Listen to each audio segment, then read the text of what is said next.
Para sa ating balitang regional, mas pinalakas ang hakbang tungo sa pag-unlad ng kabuhayan ang inilunsad matapos formal na lumagda sa Memorandum of Agreement ang Bureau of Fisheries and Aquatic Resources Regional Field Office 1 at ang Department of Agrarian Reform Regional Office 1 para sa pagpapatupad ng Fisheries-Based Livelihood Program sa lalawigan ng Pangasinan.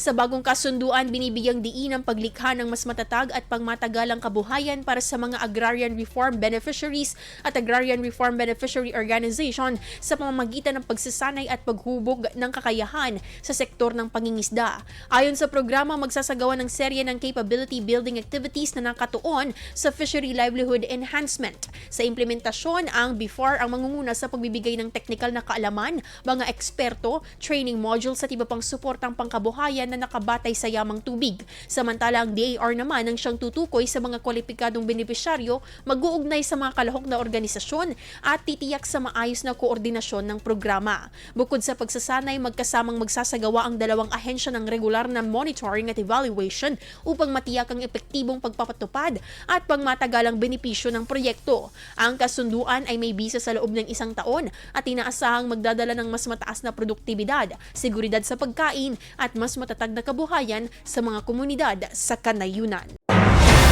IFM News. IFM News. IFM News.